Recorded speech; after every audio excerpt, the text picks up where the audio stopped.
All right, just as folks are coming in, I'll go ahead and start and introduce our program tonight. Hi, everyone. My name is Mackenzie Drake, and I'm the Artist Development Coordinator for the South Carolina Arts Commission. Thank you for joining us for our Artist Entrepreneur Incubator session of Fuel Your Vision, Funding Strategies for South Carolina Artists. This program is presented in partnership with the South Carolina Small Business Development Centers, and this is our third program in our business development series. These particular programs are recorded and available on our YouTube channel for further reference. Whether this is your first Artist Entrepreneur Incubator program or you've been with us before, this program series is designed to provide resources for South Carolina artists to level up their freelance businesses. We want you to learn and grow as much as possible, so we identify skilled instructors per topic that can help you grow and sustain your arts-based business or practice. You're welcome to register for as many programs as you'd like, as many times as you'd like, and all of our programs are free. We do encourage your full and complete participation in this session, and at the end of the program, we have a feedback form that we'd ask you to fill out. It's pretty short, and your feedback is incredibly valuable and helps us ensure that we're providing you all the most robust schedule that helps you as artists. Completely optional for all of y'all, but to get a sense of the Zoom room here, you're welcome to introduce yourself, what city or county you may be coming from, and your artistic discipline in the chat. You're welcome to share this with everyone or just with us. As a Zoom webinar, we invite you to ask questions through the Q&A feature or through the chat. We'll try to answer questions during or at the conclusion of the program. While y'all are still coming in, I'd love to introduce Jim Johnson and Paul Featheringill of the South Carolina Small Business Development Centers. First, I'd like to introduce Jim. Jim Johnson is a seasoned senior business consultant and food systems specialist at the South Carolina Small Business Development Centers, affiliated with the University of South Carolina in Columbia. With a robust entrepreneurial background, he brings expertise from owning and operating businesses across healthcare, hospitality, and property management sectors. Jim earned his bachelor's degree from the College of Charleston and holds an MBA from Claflin University. He's a graduate of the Clemson Palmetto Leaf Leadership Program and South Carolina Economic Development Institute and holds certification as a global business professional. Jim's consulting focuses on food systems encompassing agribusiness, hospitality, and tourism, alongside interests in international trade, environmental sustainability, energy, property management, and business acquisitions. He's held significant leadership positions and roles in various community development and Chamber of Commerce boards, and has been honored with awards such as Business Person of the Year and SBDC State Star, and is an adjunct business instructor at Claflin. And Paul Featheringill has over 20 years of experience in the economic development and small business finance fields. He joined the South Carolina Small Business Development Centers as USC Region Director in October 2020.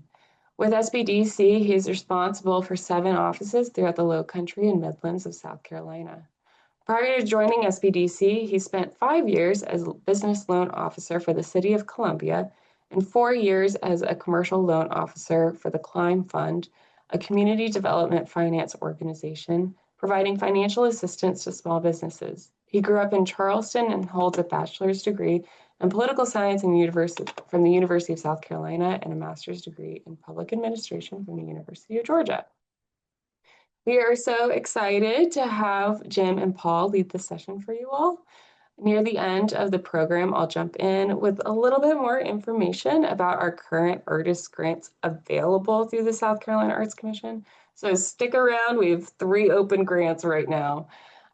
Jim and Paul, thank you so much again, and I will let you take it away. Well, thank you, Mackenzie. Great to be here again. I enjoyed last time we spoke, and I thought it was a great meeting. And this is an appropriate topic at the SBDC. This is something that we deal with on a regular basis. And just to give you a little bit more information on small business development centers, we are an SBA resource partner, and we're hosted by a consortium of universities, including USC, Clemson, Winthrop, and South Carolina State University. And our mission is basically to help small businesses be more successful. We do that through business consulting, business education trainings like we're doing today, as well as connecting folks with resources such as the South Carolina Arts Commission. And we do all that for free. And the SBDC has 21 offices across the state and a little over 50 consultants right now. So there's someone near you that could probably be of service. So that's the SBDC pitch. But let's dive into some financing here. You've met Paul and I, and today in our presentation we're going to talk about financing an arts-based business and kind of three avenues for financing: debt funding, or otherwise known as loans, crowdsourcing, and grants. Everybody's favorite. So let's kind of start with a little framework overview of financing businesses. And honestly, this is probably could be applied to, other industries as well. But when you go into financing a business, it's probably a good approach to, take a blended strategy, right? You want to be diversified in anything you do, and that includes how you fund a business. Part of it might come from, be self-funded from family and friends or whatnot. But also you might, create diversified revenue streams as an artist through donations, earn revenue in ticket sales, some grants now and then. And also maybe you can look into some of these loans. Loans come with a cost, which you'll find out. Um, so, but for a lot of folks, if they really want to, launch to the next level or grow to the next level faster, debt can make sense if you're in the right financial position. Also, leverage non-traditional assets. Um, a lot of arts-based business, and Paul and I were talking about this earlier today. You may not have a lot of assets in the business, like buildings and big pieces of equipment. I guess it just depends on what you're doing. So it may be more supply based. So your assets may be limited, which a lot of lenders are asset based lenders. So they look for collateral, which you'll hear from Paul. So, you can look at different aspects of your business that kind of draw value, including your intellectual property, which I would think would be a significant part of the value of an arts-based business, and try to leverage those. Also, prioritizing your mission-driven capital. You can target specialized lenders, which we'll talk a little bit more about. You have conventional lenders, and you have more specialized lenders who maybe tend to lend more based on the story of the business versus the financial position. Mostly in debt funding, it's going to come down to, yeah, your financial position. But as you'll see, we have other approaches to financing other than that. But definitely kind of get your mission together, and then your story, which is important. You're going to have to be able to tell your story and kind of get that across. And the way folks in finance speak, whether you're in debt or grant or any of these type of financing, is they speak in numbers partly, and partly a narrative, right? So you have to learn how to tell your story both, through a narrative and through, your financial numbers. And the bottom line is a lot of lenders, that's what they're going to look at, are the numbers, and see kind of what the story tells. So this gives you a little bit of framework, and before we jump into uh, debt financing. I'm gonna hand it over to Paul. Paul, of course, y'all heard he was a loan officer for many years, and I'm sure during that time you probably funded a arts business or two.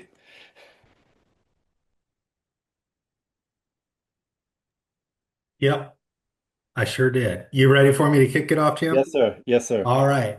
Um, so when we talk about business financing, what is it that we're really talking about? We're talking about getting the money that you need to start, operate, and grow your business.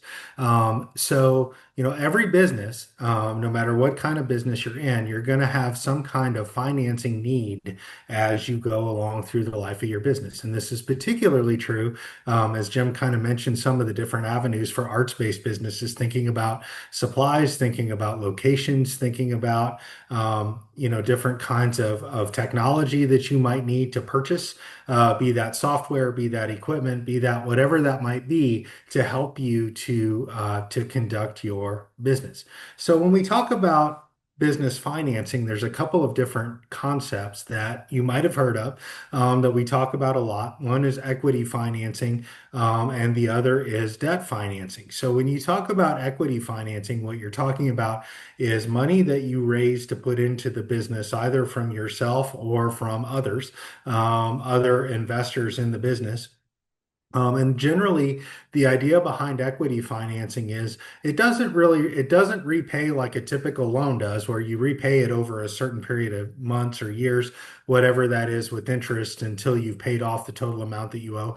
The idea a lot of times behind equity financing is that they're investing in your business with the idea that over a period of time, there's going to be some kind of return that comes back out of that business as the business grows and has additional uh, income and additional assets. Whereas debt financing, you're not looking to, repay somebody's investment plus 20% or 30% over a period of time. Really, what it is it's a straight repayment of the amount that you borrowed with some interest over a period of time.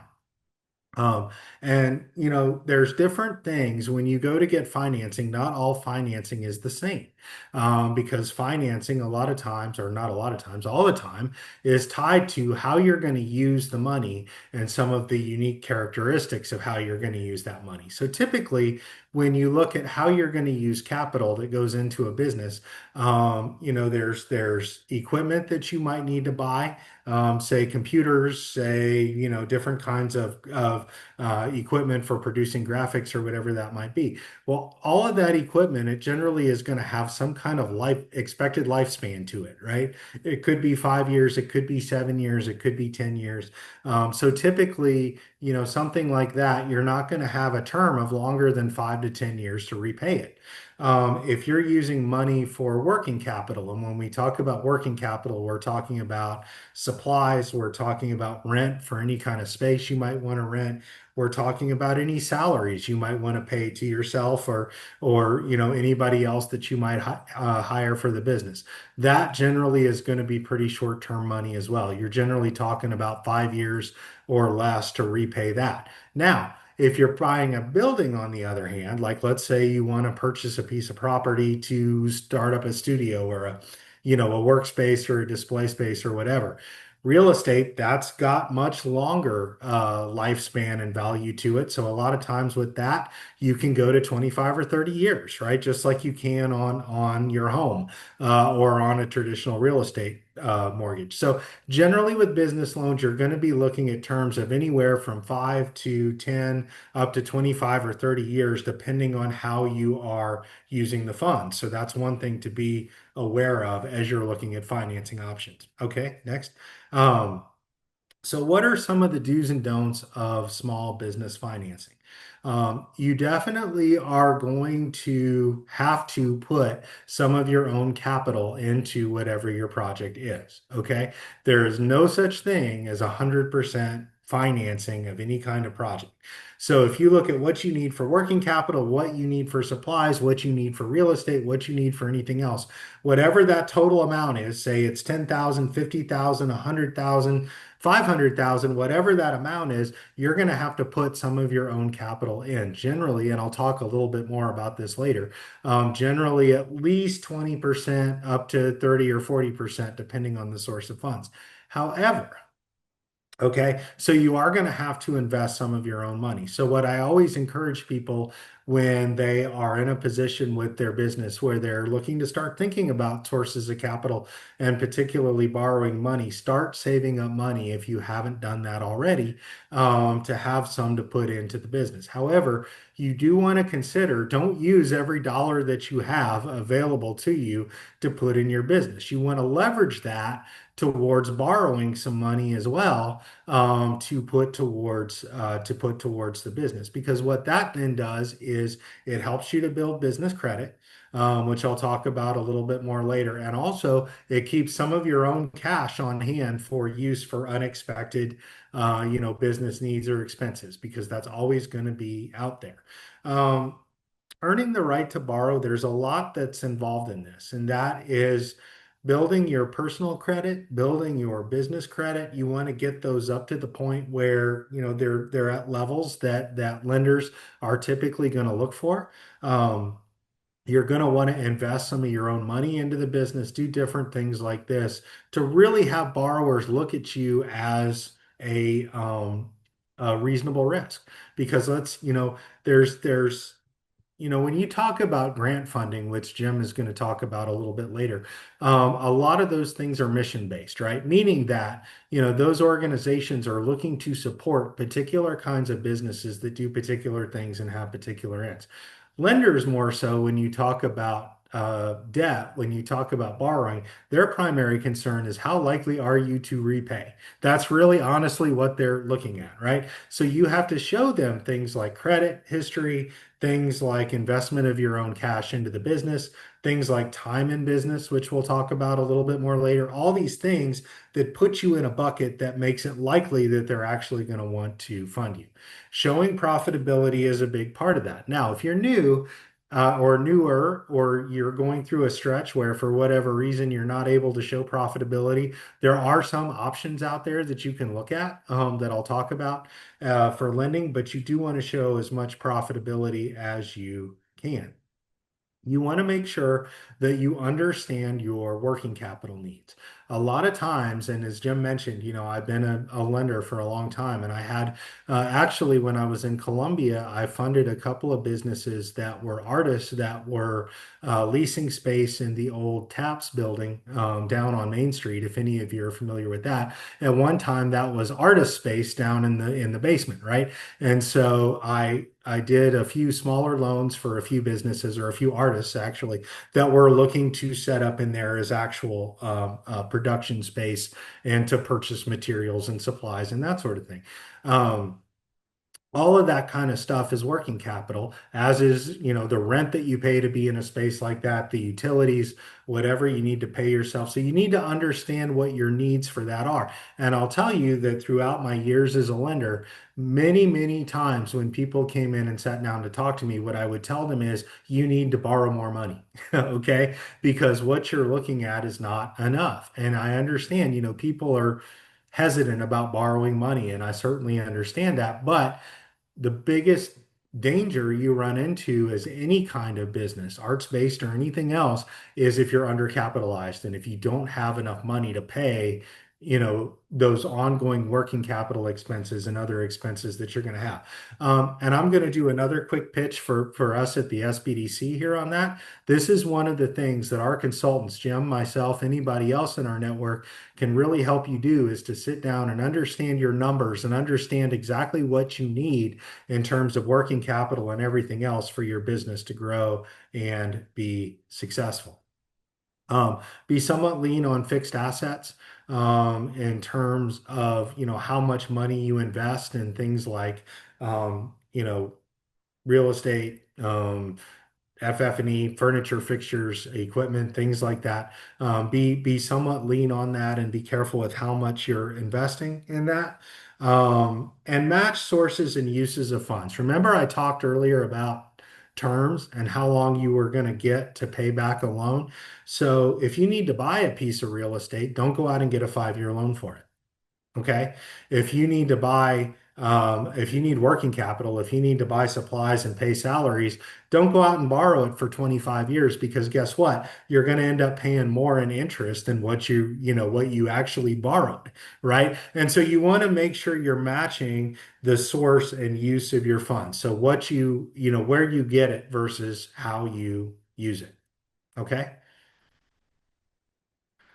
Um, Understand your financial statements. Okay, so there's three primary financial statements. There is a balance sheet, there is an income statement or a profit and loss statement. Those are interchangeable terms to refer to the same thing. And then there are cash flow statements. If you don't understand what any of those three things mean, that's okay. That's one of the things that we're here to help you to understand is how to generate those and how to read those so that you understand what they're telling you. That's what's really important about it, especially we will recommend for a lot of our small business clients that you get a bookkeeper or a CPA to help you manage your business financials. But if you do that, make sure that you know how to read those statements and that you understand what they're telling you about the overall health of your business. So, what I'm going to encourage you is make sure you're tracking your business financials in some way, whether it's QuickBooks, whether it's another free software or some other kind of software that's out there, whether you're just using an Excel sheet, but make sure that you're tracking it in some sort of way so that you know what your business financials look like and make sure you understand how to set that up and what it's telling you, and we can help you to do that. Don't get yourself in a situation, and I've seen it many, many times before, where people will bring me what I call the shoebox of hope, which is just a box full of receipts and different things like that, and say, I don't have any idea how my business is doing. And I'll tell you, many times I have sat down in my living room and or at my kitchen table and stacked receipts and everything else to try to figure out how people are doing, and that's usually not good. So if you're not in a position where you're tracking that yet or you're not sure how to do that, we can help you do that. Um, every lender is going to require some kind of collateral, some kind of security on the loan. And so you want to understand, and what that is a secondary source of repayment, something that if you don't repay it out of the financials or the revenue of the business, that the lender can come get and sell to pay back the loan. Now, I'm going to tell you this as a former lender, and this might be a dirty little secret, I don't know, but I'm going to tell you anyway. Lenders don't want to actually come take your collateral, okay? What they want is they want you to repay the loan out of the business, but they're going to have to take some kind of collateral as security. So depending on how much you're borrowing and what you're using it for, if you're purchasing a piece of real estate, they're going to want to take that real estate as collateral. If you're looking to borrow 200, 300, $500,000, something like that, they're going to want some kind of real estate or something to go along with that. If you're using it for working capital, for supplies, for any kind of equipment, for something like that, generally what they'll do is they'll take it, at the very least, they'll take a lien on the assets of the business, meaning that anything that you buy with it, they're also generally going to ask you to do a personal guarantee as some kind of security for it, meaning that if you don't repay the loan out of the business, they're going to ask you to repay it out of your whatever personal funds you have as well. So understand what you have available as collateral that you would be willing to offer. And I'll give you another little tip, which is that when you sit down in front of a lender and they say, what kind of collateral do you have? And you say, well, I have some equipment, I have a vehicle, I have a home, but I'm not willing to put any of that stuff up. That really makes lenders nervous because what that means is, I know I'm not going to repay this loan and I don't want you to take my stuff. So again, sit down with one of us before you go the lending route so that we can talk about what your collateral options are and how you should approach that because it's really important to understand that. Understand the risks and cost for different loan types. One of the things that I always used to tell people is the easier it is to get money, the more it's going to cost you to have it. Okay. So there's a lot of, and you probably see this all over the place. There's a lot of online lenders out there who tell you, we can get you money within 24 hours, deposit it into your bank account with no credit check, right? Those things are out there, and yes, you can. But that money is going to cost you generally anywhere from 40% to 80% in interest and fees. I've seen it many times before.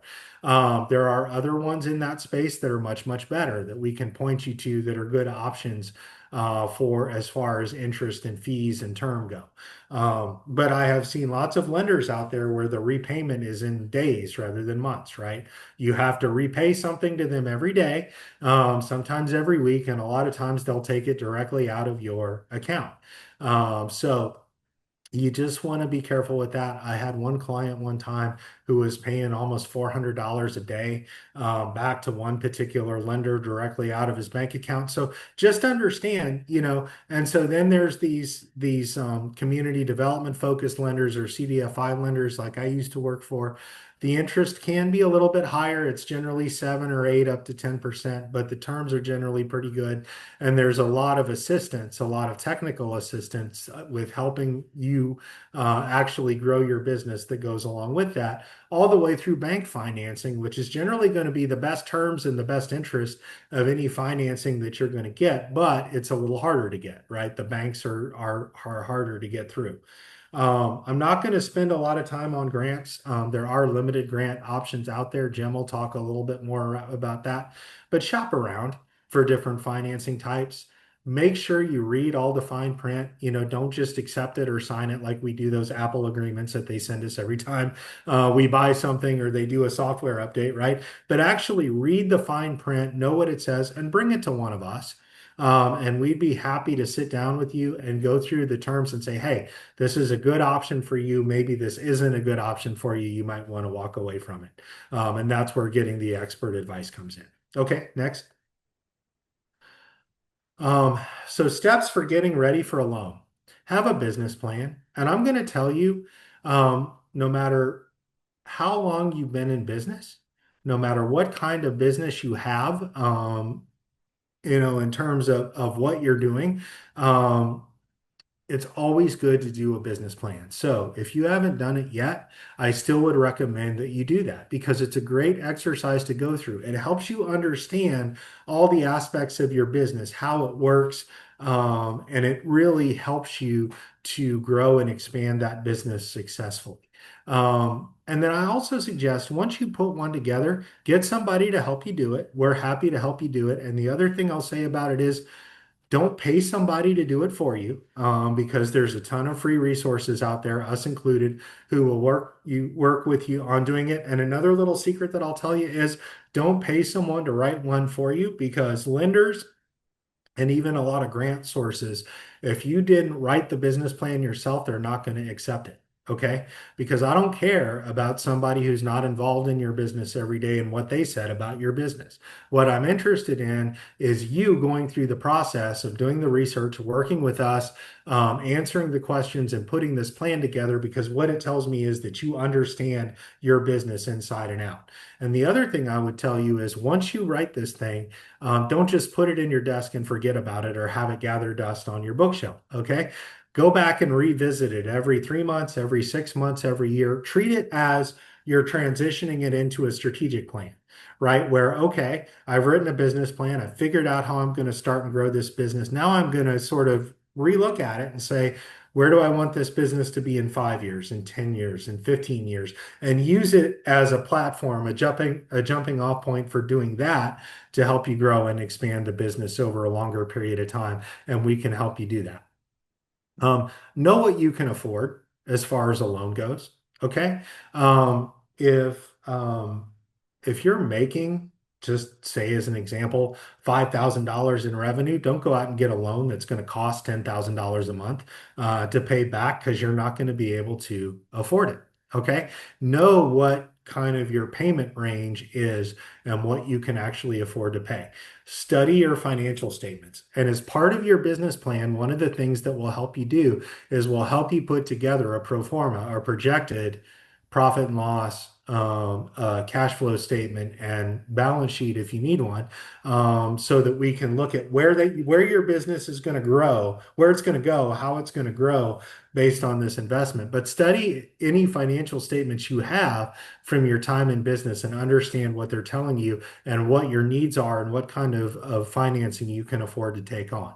Check your credit report. If you don't know, and personal and business, you want to look at both because they're gonna, a lender is gonna look at both. If you don't know what's on it, check it out, see what's on it. A lot of times with credit reports, there'll be stuff on there that's not correct. Something that you've paid off that they didn't properly post, or something that they say that you owe that you really don't, and all those things can damage your credit. So you want to know what your credit report says. I'm also going to warn you, I'll give you a piece of practical advice. And you can go on and you can pull any of these. Use Equifax, Experian, or TransUnion, or all three of them. Those are the ones that you want to pull and look at because those are the ones that lenders are going to pull and look at. You don't want to use something like Credit Karma because what you want to understand about Credit Karma is they're trying to sell you different services. And so generally, the credit score that they're going to give you is going to be, in my experience, either 40 points higher or 40 points lower than what your actual credit report that a lender is going to pull is going to be. So just pull one of the big three, or all of them, and see what it says because those are the ones that the lenders are going to look at. Um, Again, look at what you have as potential collateral, establish those options. Make sure you're tracking money that you're putting into your business. Okay, I know that you're going out now out of your business funds and out of your own funds, and you're buying supplies, you're buying software, you're buying equipment, you're buying all of these things to go into your business, right? Make sure that you're tracking that because all of that counts as your own equity contribution into your business, and it can go towards that 10 or 20 or 30% or whatever it is that a lender might ask for, as long as you can document it. And then research your financing options. Wherever you bank, that's fine. You can go down and talk to them and see what they might be willing to do. But work with us, do some research, and look and see what your other financing options are out there and what might make the most sense. So, what are the common elements of a loan package? I mentioned the business plan. That's one of the biggest ones. And believe it or not, in most cases, lenders do look at them. Now, they're going to look at different sections depending on what it is you're looking to do. But you definitely want to have some kind of business plan that talks about what does my business do? How is it going to be structured? What's my experience? What experience do I have to be successful in this business? How am I going to market it? How am I going to find customers? What do my financials look like? All of these things are things that you want to address in your business plan and be able to show a lender that you understand all the ins and outs of your business. Again, look at your current and historical financial statements, work on putting projections together so that you can understand where your business currently is and where it can go with this investment. Have a personal financial statement. Every lender is going to require you to include a personal financial statement as part of a loan package. If any of you have ever bought a house, you probably filled one of those out, or if you've gotten any kind of business loan before. But basically, what that is that's shows your own personal financial position in terms of you're going to list out all the assets that you have, your cash in the bank, your retirement, your investments, any real estate, any vehicles, anything like that that you have that has value. You're going to list all of that down. And then on the other side, you're going to list out everything that you owe on all of that stuff that you have. Your mortgages, your car payments, your credit cards, your student loans, all of that kind of stuff. Now, one of the questions I commonly get is, what if I do a personal financial statement and my net worth? So what you do is you subtract what you owe from the value of what you own, and that's your net worth, right? So if I have $500,000 worth of stuff and I have $250,000 worth of debt on it, then my net worth is $250,000.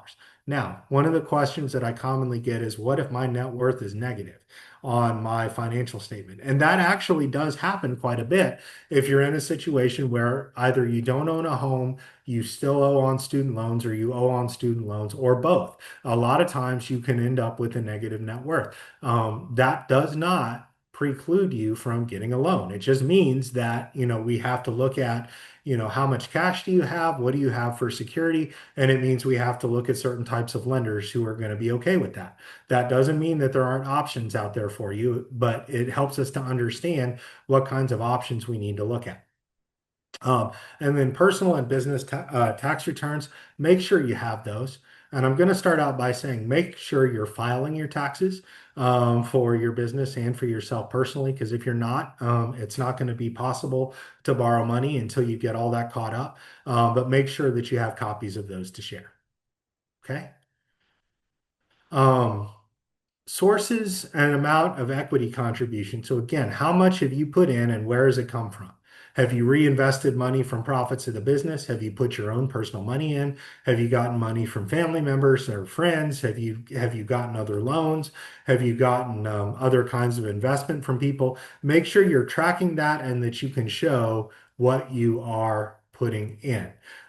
They are going to pull a credit report. Sometimes they'll ask you to pull one first and bring it in just so that they can see right off the bat where you are. But either way, that'll be part of it. A listing of your collateral. What is it that you have for collateral that you can use? Um, Management experience is a big one. Okay. I know, Jim's owned and does own a number of businesses, and he can tell you from his own experience that that is not always easy. Um, Managing a business and dealing with things like employees and inventory and taxes and regulation and all those different kinds of things, right? Especially because that's not what you got into business to do, right? You're an artist. You got into business because you're passionate about a particular thing. But when you're running a business, you still have to manage all these other aspects of the business. So, what kinds of experience do you have in doing that from other businesses that you've worked in and other things that you've done? And then get estimates for things that you want to buy. If you're looking at any kind of real estate or anything, get some kind of letter of intent or purchase agreement or appraisals. You're going to need all of that for your loan package. So in other words, if you come in and you tell me that you're going to need $100,000, I need to see some estimates and some breakdowns and stuff of where that money is going to go. Okay. Um, and oh, by the way, along that same line, if a lender asks you, how much do you need to borrow? Do not say under any circumstances, well, how much can I get? That's not the right answer. The answer is you break down and you tell me, okay, I need this much in supplies, I need this much in equipment, I need this much in working capital, I need this much in whatever, and I have estimates to back it up. So what are the basic criteria for qualifying for a loan? Um, Good credit score. And when we say good credit score, the question is, what does that really mean? Well, depending on the lender, that can be anywhere from 640 to 700 is generally kind of the baseline that most lenders are looking for. However, there's some that can go lower. As I mentioned, you're going to want to have put in at least 10 or 20 or 30%, depending on the lender, that either you have on hand to put in or you can show that you've put in through your own equity contribution already. You've got to show some repayment ability. Again, I mean, if you're bringing in $5,000 a month, I can't give you a $10,000 a month loan payment, right? You've got to show me that within the business, you've got repayment ability. And then the loan to value ratio, that has to do with the value of your collateral. So is the value of the collateral you have, if I go to sell it, is it at least as much or more as the loan that I'm giving you? So if I'm giving you typically a lender is going to say, if I'm giving you a $100,000 loan, I need $125,000 worth of collateral to secure that. However, there are other lenders out there that are not as strict about that. So, if you don't have that available to you, we'll look at what you do have and we can help you figure out what some good options are for you. Another One more thing that I'll mention as it goes to qualifying for a loan is your time in business. Okay. If you go down to your local bank and you say where you've got your business bank account and you say, okay, I need a loan for my business, and you've only been in business for 6 months, they're probably not going to do it. A traditional bank, they are typically going to want you to be in business for at least 2 years and show at least 2 years of business tax returns to qualify for a loan. Now, that's a traditional bank. There are other kinds of lenders out there that if you're a startup or if you're newer, that 2 years or less, then we can help you find some of those that you can work with as well. And I'll say one more thing, and I know Jim's looking at me like, move it along. No, but not all banks are equally the same. So when you start your business or when you're looking at your business finances, don't just go start your bank account at wherever you have your personal bank account. That might be a great option, but there are, some banks are more small business friendly than others. And so you want to shop around and find a bank that makes sense. And the other thing is you want banks that understand your type of business, right? So you want to try to find banks where they have other arts-based businesses in the portfolio or as customers, so that you know that they really understand what you're about. So some of the financing options for a startup business, if you're brand new, equity, that's your investment or going out and getting money from friends and family or other investors. Sweat equity, assigning a value to work that you've done and things that you've already put in it. Pretty much any lender at any point in your business, when you're first starting out or whatever, when you open an account, they'll offer you a business credit card. So that can be one option. Just like with any other credit card, be careful with that you don't get too far in the hole to be able to manage it. But that can be an option. By all means, family can be an option in terms of investing in the business. However, I always say about that, make sure if you borrow any money from your family to go into your business, that you get an agreement in writing about what the expectations are. Okay? Because I've had many situations where family members have given or invested money to a business owner, and it creates all kinds of problems because it's like, well, I thought it was a grant. Oh, I thought it was a loan. I want to get paid back. So you want to avoid those kinds of problems. And then crowdsourcing. There are all the different websites out there like Kickstarter and GoFundMe, and there's other ways you can do it too, where you can go out and set up a crowdfunding platform, and raise money that way. That can be a great option, especially for getting some initial capital to put in, that you don't have to raise yourself and you don't have to pay back. So, where should you look for a business loan? So, banks is depending on how long you've been in business. If you've got a higher credit score, all of those banks can be a good option for you. If you're newer, if you're a startup, if you don't have as much profitability or as much revenue, if you're looking for a smaller loan amount, something like that, a CDFI, something like Climb Fund, Community Works, South Carolina Community Loan Fund can be an option for you. There are a number of revolving loan funds around the state. The city of Columbia has one that I used to work for. As we mentioned, there's a few others that you can apply to. There's SBA loans that you can get, that generally have lower down payments and different things like that, that we can help you look at. And then keep in mind the idea of vendor financing. So if you're going to buy some equipment or you need to buy a vehicle to transport stuff around or something like that, consider getting financing from the vendor because sometimes that can be a good option. But all of these options for financing are all things that, we have resources in all of these areas. We're familiar with all of these, and we can help you to navigate this process. Well, thank you, Paul. Yep. That was a great overview of financing for sure. And feel free to drop any questions in the chat, or if you have anything that you're just curious about, throw it in there. We'd be glad to stop and answer. And Paul did mention crowdsourcing or crowdfunding. So we're going to move to give you a little overview of crowdfunding. It's kind of I guess, a newer, type of funding opportunity. Folks, with the advent of, the internet and platforms and social media now, that opens up a whole new set of ways that you can get funded. But with your crowdfunding, it's basically community funded capital. That's where you can raise money directly from supporters online instead of traditional investors or banks. A lot of folks, I mean, you don't want to take on debt because of the cost of debt, right? You have to repay it, and then you have to repay with interest, and sometimes there's fees. So a lot of times, if you can, figure out ways of funding your business without, taking on debt, it can make things a little bit easier for the business. Um, Crowdfunding can be a validation and marketing tool. The thing about crowdfunding, what you'll find is that you put yourself out there, but people are not necessarily just going to give you money, right? It's kind of like a product that you have to market. You have to market yourself, and people have to be willing to invest in you. And so it's a good way if you have this concept, especially in art, right? Whether it's sculpture or whether it's, other types of art, folks be interested in investing in that and investing in you, the entrepreneur and the artist, right?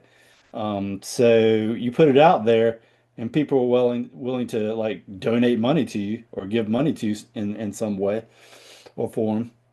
It's really kind of a validation of what you're doing. It kind of shows that folks are interested in your art and they like it.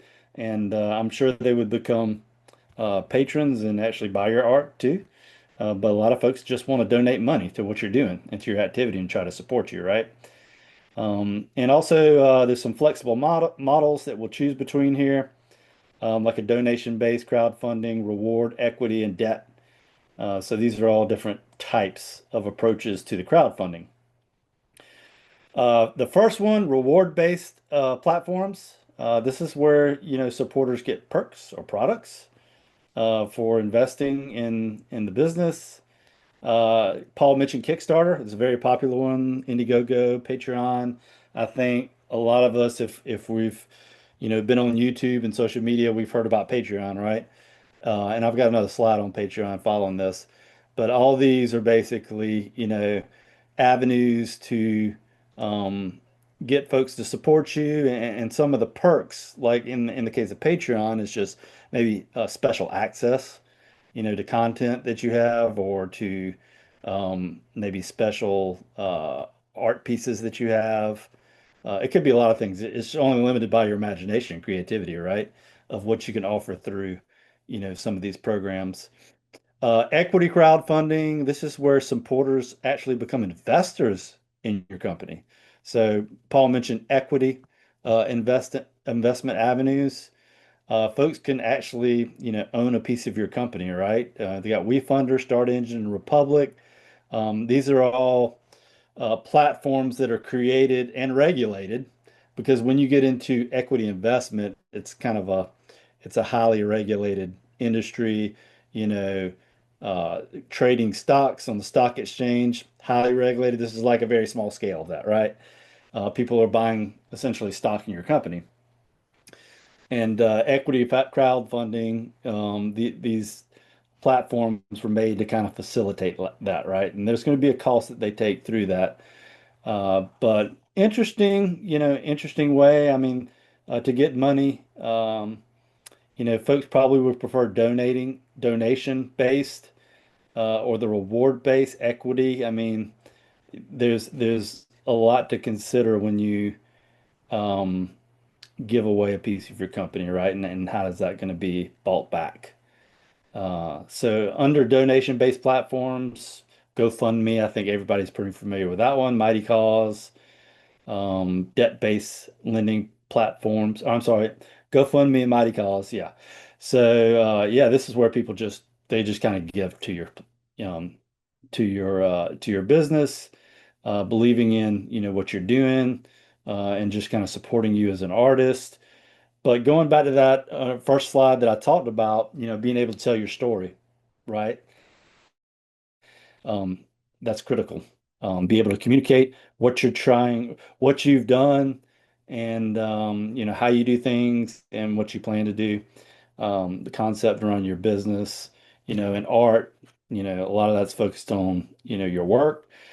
And when folks, see that and they can understand maybe your personal life and history and the story about, how you create, I mean, that would cause folks to, want to donate to your cause. And then the fourth one here is a debt-based platform. That's where people can actually loan you money. And again, uh, this is highly regulated. You've got like Kiva and Funding Circle, and I underline Kiva because if you're in the Low Country, there's an organization called Low Country Local First, and they're a member-based organization that supports small businesses in the Low Country communities, including Charleston in the area, the Tri-County area. But they actually have a special program right now around Kiva where they've got some support services to help you formulate, the Kiva story and help you put all that together to raise money on Kiva. I think their services only, cover the Low Country. Unfortunately, I don't know that they would work with businesses in the Midlands or upstate or PD. But if you're in that area, I would definitely check it out. It's pretty cool to have support on that side. But all these platforms, interesting ways to raise money unconventionally. Um, and I mentioned Patreon, or you can do patronage and subscription. You don't have to use Patreon. That's just an online platform that a lot of YouTubers use to raise money. But you can create your own patronage and subscription programs, right? Which subscriptions in general is a good business model. If you have certain types of art where people want to get it on a regular basis, or teaching classes, or I mean, again, it's you have to come up with that concept and that business model and how you generate revenues, and you can do that through some subscription, and in some cases you could just ask people for extra money to support you, other than just buying your product. Folks are willing, if they're able, they want to support, folks that they believe in and really want to see, thrive and grow their company. And then, outside of the platform, just individual donations and major gifts, just going directly to the community that you live in, and trying to raise that money, asking for gifts and doing shows and things like that to be able to, kind of raise money that way. It's another good way to try, and especially in the arts community, I think that's very applicable. That's something that can be done. A lot of times, donations and major gifts have to do with cultivating relationships and networking. You kind of got to know people, or maybe you can link in to someone who knows, people that can help set these things up. But yeah, I think that's pretty important, as a diversified funding method, right? So again, going back to my first slides, it's like, you can fund in many different ways. Paul just mentioned, a ton of different ways you can do it, including the debt, which was the primary lecture, but also through these other forms. I think we had some questions. Did you see anything in there, Mackenzie, that was? I think Paul has done a really great job answering the questions in the chat. We had one on, what is a CDFI? Being a community development finance institution that they leverage bank and other funding to give smaller, newer business, especially startups. And there was another one on revolving loan funds that was also answered in the chat. So thank you, Paul, for doing that. Absolutely. Great, wonderful. Paul's on it. All right. Well, we'll move on from these crowdsourcing. And just out of curiosity, has anybody attempted crowdsource any of these crowdfunding methods? Seen any success? Drop it in the chat. Let us know if you've kind of seen some success there. I've seen it amongst my clients, for different reasons. I've seen them raise some considerable money, especially on GoFundMe. Um, but yeah, so many different platforms out there to do that. You just got to kind of find your niche platform to get onto.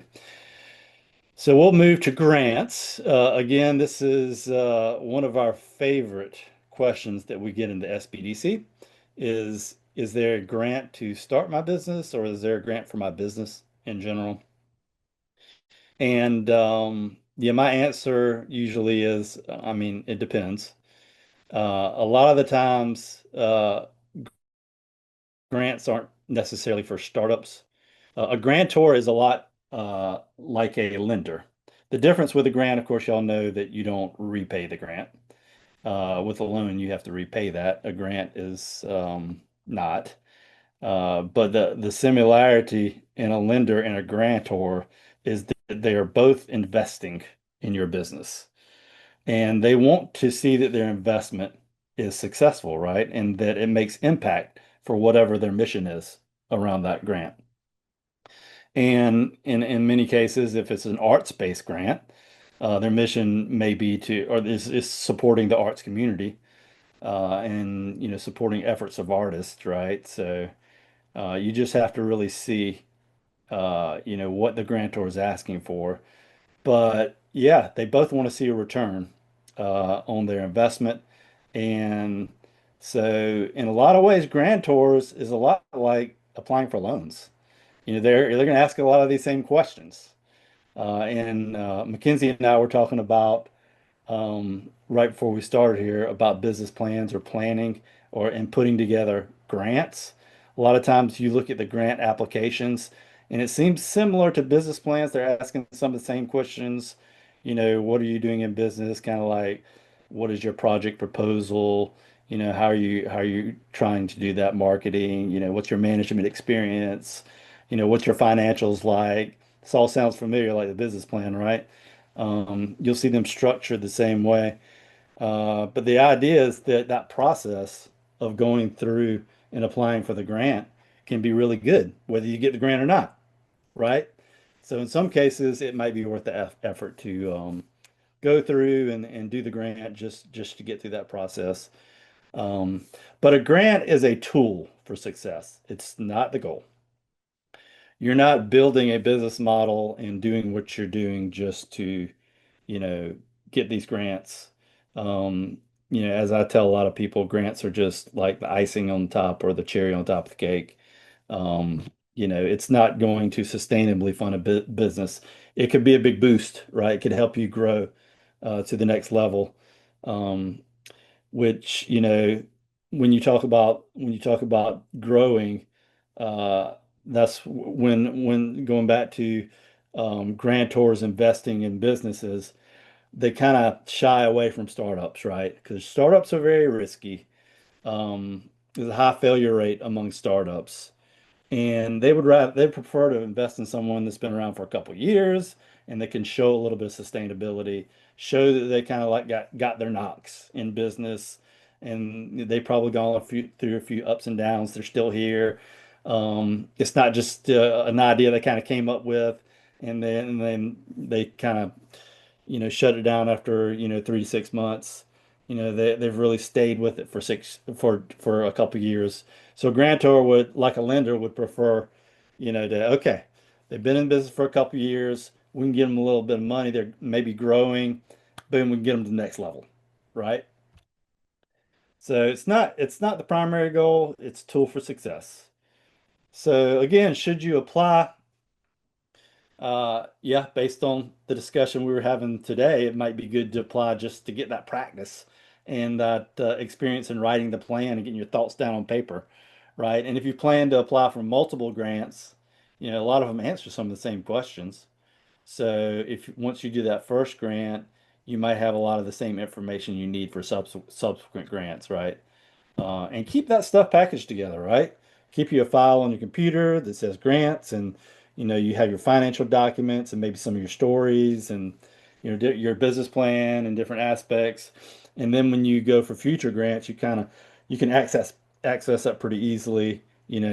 Um, Go in and edit it and dump it into the new grant application.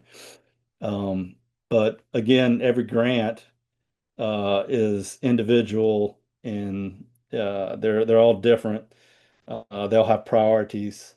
They're all looking for something specific. So you need to craft whatever your story is to what that grantor is interested in. And when you're reading the RFP, request for proposals, for some of these grantors, you're reading very carefully the wording and what they're saying. You're reading their priorities, and really you're just throwing back what they want at them, right? So you're looking at your own business and saying, okay, yeah, this fits with what I'm doing and this fits with what you're doing, and you want to reflect that back at them because that's what they want to see. They're telling you right there in the RFP what they want. Um, but I mean, the thing about should you apply, uh, that's another thing. When folks come to me and they ask me, do I know of any grants? And my response is usually, yeah, I mean, I have a list of grants and I can send you a list of grants that I know of, but there's a ton out there, right? And grants are always popping up. So you have to do your due diligence and your research and go out there and find grants. And then what I usually say, hey, bring the grant back to me. I'll help read through the RFP and help you understand if it's the right fit for you, right? Because even if you are going to go through this process, if number one, you're not eligible, I wouldn't probably go through the process of applying, right? Because you can pretty much disqualify yourself right off the bat if you're not eligible. And then, it's not always the right fit. They may be looking for something in particular. And again, you don't want to try to put a square peg in a round hole. You want to try to match the priorities with something that you're doing, right? And kind of reflect that back on them, like I said. So, got to really see that it's a good fit. So, if it seems like a good fit, you're eligible, then you can really start thinking about, yeah, I want to do this. It is going to take some time, right? And every grant has different levels of complexity and sophistication. Federal grants are kind of notorious for being, pretty tough to put together, and it's going to take a lot of time to write a federal grant. Many of these grants, and the more time you put into it, the higher quality it's going to be, and the reviewers are going to be able to distinguish between a high quality grant submission and one somebody put together the night before, right? I've had plenty of people come to me, the deadline is in a day or two, and they're kind of like, oh, we want to get something together and submit it. And it's just not going to be as high quality because there's a lot of details that you can put in a grant application, if you really put time into it. And even if grants do, some grants allow you to put a lot of justifications, extra documentation. Others are like, be very concise. You've got 750 words to be like as concise as possible. So there's so many different strategies that go into these grants, and you really have to put time in. And of course, time is money, so there's a cost there. So you got to determine whether you want to put all that time in. If it's very competitive, I worked on grants. There's like a 5-10% chance of getting a grant, right? Most every grant is competitive. Um, so you got to kind of weigh that again. And I mentioned that does the grant fit your business direction? Um, you know, is it going to help you get to where you need to go? And also, grants are not free. As I said, time is money. There's the work on the front end. There's also work on back end, right? There's administration. A lot of grants are reimbursement grants. So they just don't like write you a check and give it to you. They say, what are you requesting? And then once you get the grant, you have to submit, receipts, and then they reimburse you, through the purchases. So that takes a little bit more administration on the back end. And sometimes it can be a little confusing, especially when you get into federal grants as to how they want receipts done. I mean, properly. It could take you a little while to figure that out. Also time. Most grants have a deadline, right? So you're kind of rushing for that deadline. But once you reach that deadline, a lot of grants, especially federal, it might be 3, 6 months before you hear back from them, right? And a lot has changed in 6 months. So you just have to be prepared for like a long runway for some grants. Some grants, every grant's going to take, I would say, at least a month, 6 weeks, because you have to compile the information. It goes to reviewers. These reviewers are human. They read these things and they have to get together and collaborate and reconcile and try to determine who gets the award. So it's going to take some time too. So you have to account for that. A lot of grants have matching funds too. Some folks don't think about that. They think, oh yeah, get a grant. And there are some grants where, they just award you the money and that's kind of it. Um, but my experience is like federal grants typically have some matches. State grants, some have matches, some, don't. And then like maybe foundations or local grants and things like that, they get a little less strenuous than some of the higher level grants. But matching funds, a lot of times you can they'll ask for a match, might be like a 50% match. Um, you know, they might ask for cash matches, which could be, from your savings, your checking account, retirement accounts, lines of credit, loans, and stuff like that. Or they could allow for in-kind matches, which is your labor and inventory and donated products and services. Sometimes, you can do a combination of the two. Sometimes they score you higher with cash matches and they knock points off for in kind. And there's levels of that. But that goes into reading the RFP. A lot of times, they'll give you, scoring rubrics and help you understand, where they allocate points on the grant. Some are better at doing that than others. But just keep in mind, there may be a match required. And then if they knock points off because maybe you don't have the cash position to put up, it may hinder your ability to win the grant. So keep that in mind. I know some federal grants also, there's a third party cash match. That's where someone else puts up the cash for you. I've seen that before a couple times. They'd have to be very trusted person to do that for you, but it can happen. So the big secret on how to win grants, be ready ahead of time. That's a good one. And I've already alluded to that earlier in that, if you're rushing at the end, you're probably not going to put together a high quality grant. And the bigger the amount of money you're asking for, the more sophisticated the grant's going to be and the more questions they're going to have and more justification and documentation they're going to want. Um, and to put all that stuff, getting support letters, possibly, to put all that together, you need time, especially with support letters, because you ask for people to do these letters and then, unless you like literally go and like get them to sign it or get them to write it there with you, a lot of times there could be a lot of delays in getting letters written for you and getting this other documentation together that you need. So if you can really, as early as you can start, the better on stuff like that.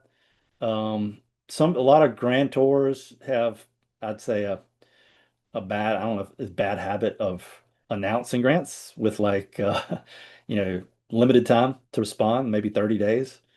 So, sometimes you don't, a lot of these federal grants, you don't know when they're coming out. You kind of have an idea. Like usually they come out in spring and they get delayed or whatever. And then all of a sudden they pop up and say, all right, you got 60 days or you got 30 days.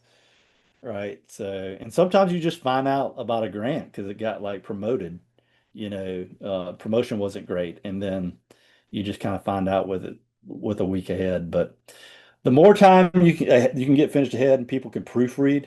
That's a lot what I do for folks. They send the grants. I'll do, read through it and help give some strategy, make some suggestions, things like that. It's good to have a couple people read it that are experienced in grant writing. So again, a lot of people could ask me, where are the grants? And usually my answer is, well, here's the list and that I have, and you have to do some research. These are some areas that you can research: grants.gov, the National Endowment for the Arts, some state agencies like the Arts Commission here, and you'll hear from them shortly on their grants. Some local arts agencies do grants. Folks are always trying to raise money to support the arts community, and those are artists, right? Major private and corporate foundations, give grants for different reasons. There's databases out there, fellowships, library is a good place to go. The South Carolina State Library and Archives, they can help you research grants. They have some really good resources on grants. And then universities, I always throw universities in there because I work for the university and I kind of know the other side of the university. And that is that a lot of professors are doing research that is attached to extension. So they get these grants, and sometimes they write them like this. Sometimes, the grantor wants them to do this, which they'll get the grants for research, but they need to impact the community or the industry somehow, right? And a lot of times they do that in subawards, right? They'll be researching something and maybe somehow the research has to do with supporting the arts community, and they can do, you know, certain types of award that kind of fuels their research. But you always have to have the entrepreneurial awareness, be on the lookout, be subscribed to all the Arts Commission stuff for the state and anything that has to do with the arts. And people will post, opportunities, you know, get connected in with the university, see what kind of opportunities come out. Um, I've seen a lot of, subawards come out of universities. And people and a lot of times, like the professors that, you know, create these centers or get these grants, they kind of have this sphere of influence of people, that they know. So it doesn't always get out to everybody, like it maybe could. But if you're kind of like tied in, understanding what the university is getting, some emails from them, you might can find out. So just keep aware of that kind of stuff. And that's kind of how you find the opportunities. Um, yeah. So that's grants. Worked with them a long time. I'm kind of unique in the grants that I work with. They're with USDA mostly. But in my experience, many grants are the same. So I'll hand it over to Mackenzie to talk a little bit more about South Carolina Arts Commission grants. Yeah, thank you so much, both Jim and Paul. I'm just going to quickly add in the chat here the link to the SBDC website. You all mentioned that a lot of getting together with the different folks that work in your organization. And so for any artists on the call that want to participate in those services, you can go to the SCSBDC website. On the top, there's the book a consultation, and I encourage you to do that. I hope that you all have so far learned a lot of really valuable information for how to fund your arts-based business. I'm going to go ahead and share my screen here quickly and find here the present button. Once I move some tabs out of the way. There we go. So as Jim mentioned, I wanted to share a little bit about what our current grant offerings are with the South Carolina Arts Commission. We have 3 grants that are open right now. I'm going to briefly go through some of these grants and can help answer any questions either before or after, get you in contact with our Artist Development Director, Tanisha Brown.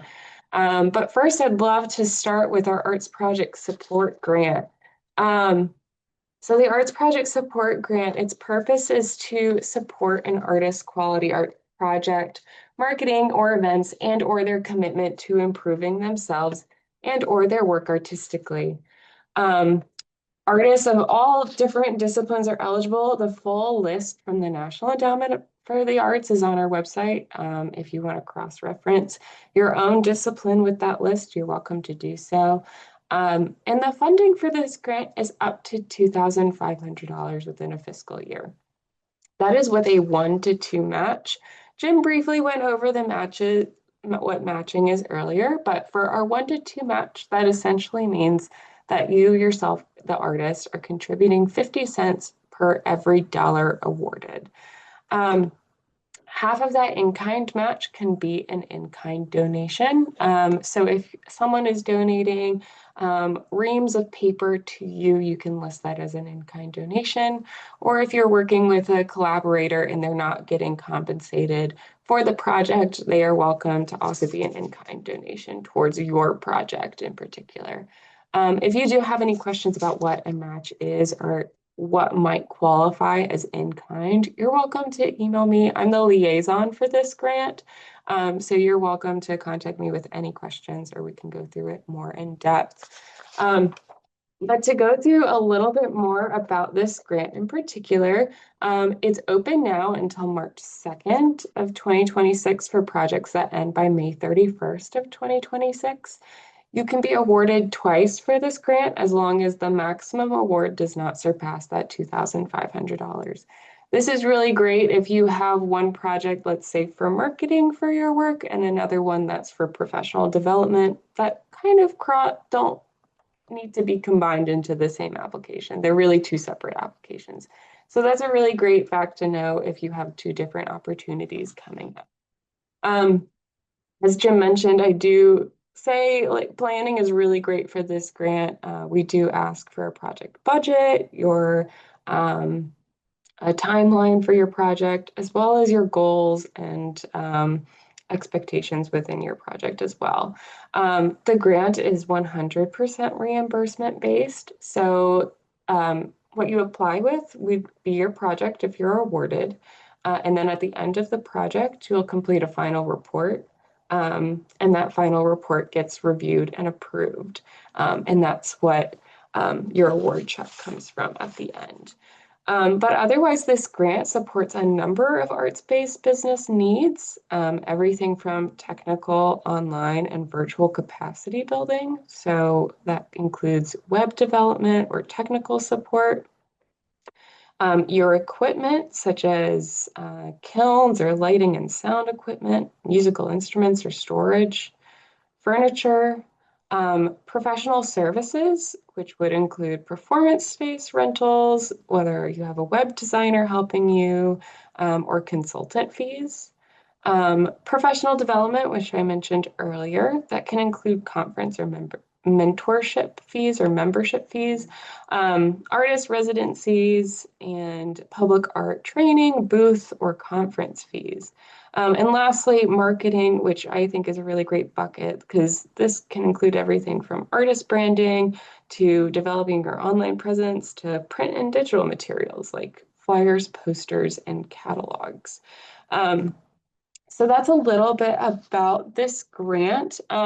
This grant, as well as our other grants that I'll touch on, you can go online on our website and look up each of these grants. In my introductory email, I included a link so you can see all of the grants that are available.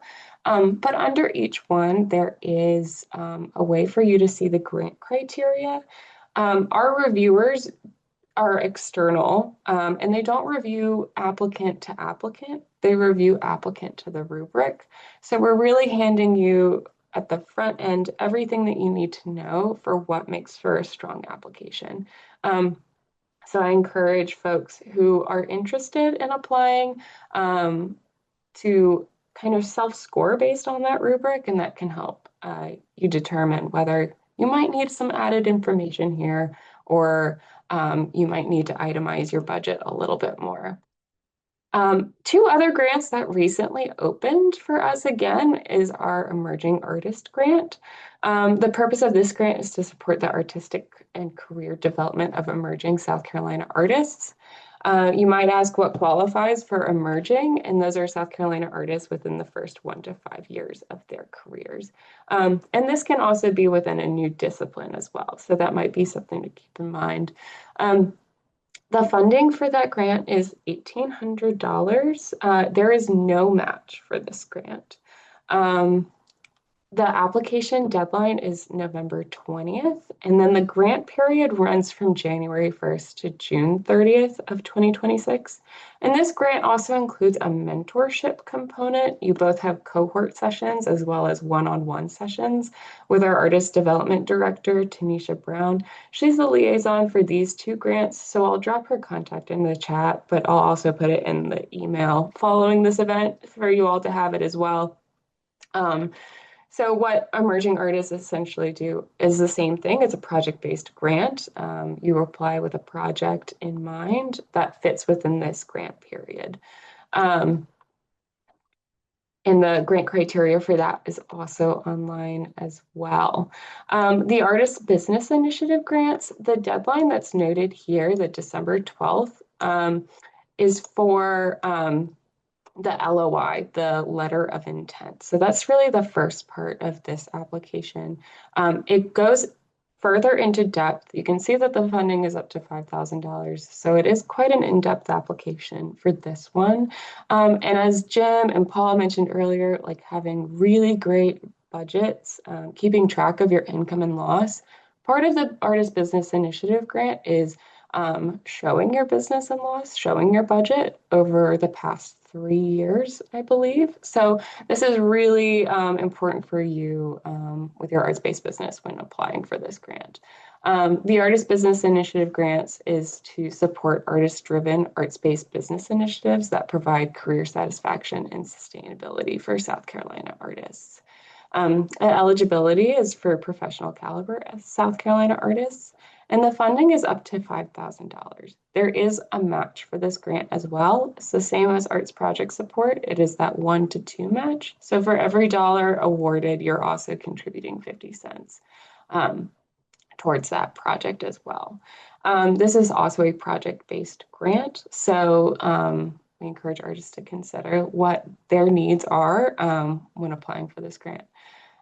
Because so many of these run from this kind of reimbursement-based system, we do say that these grants are really supportive of the work that you're already doing as artists.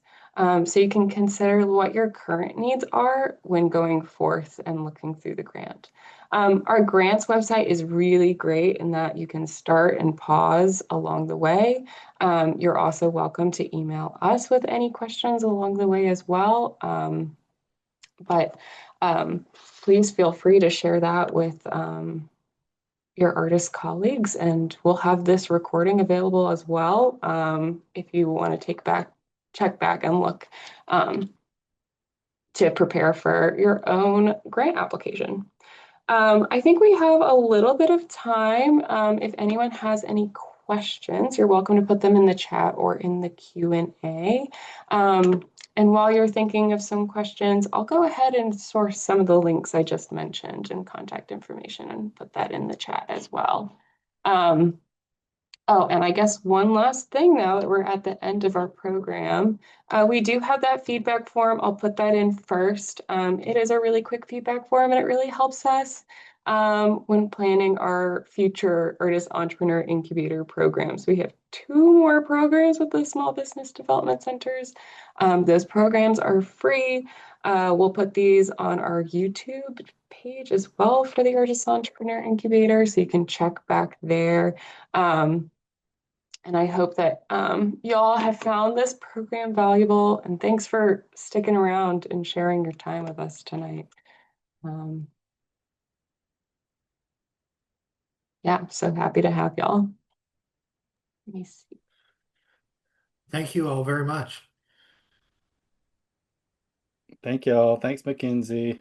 Thanks everybody for attending. Yeah, thank you. And if anyone does have any questions, we're here to help.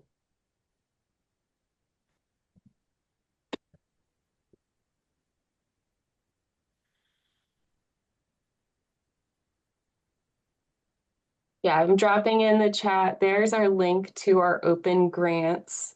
Again, my email is Andre. If you have any questions about the Arts Project Support Grant, and then our Artist Development Director,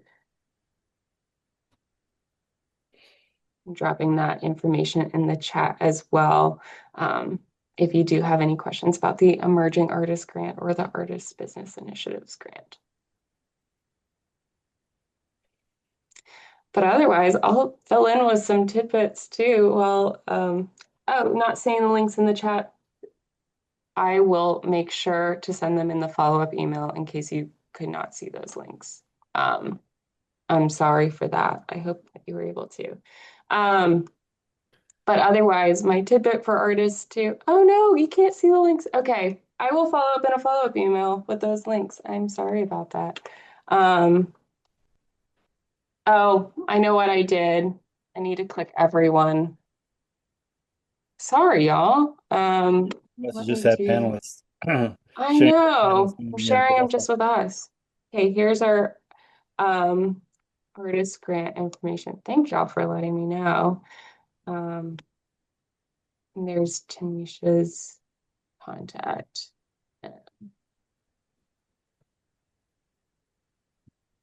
I have one question. I've not been regular artistic practice for several years, but I have an artistic business that supports collectors and artists directly.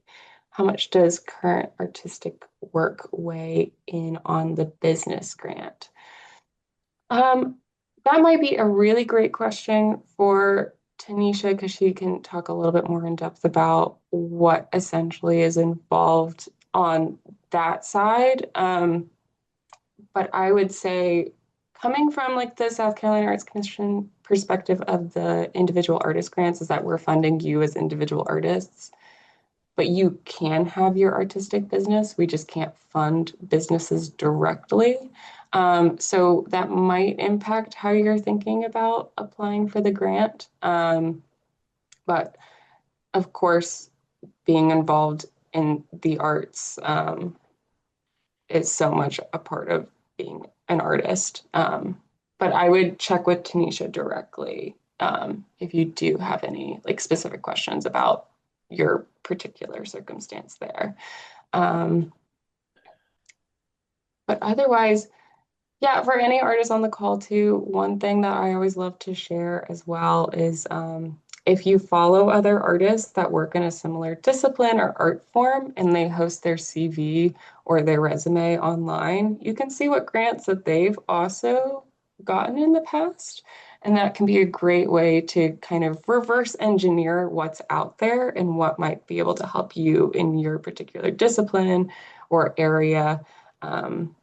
Whether in the low country or the upstate or anywhere in between. That's always something that I like to share with others.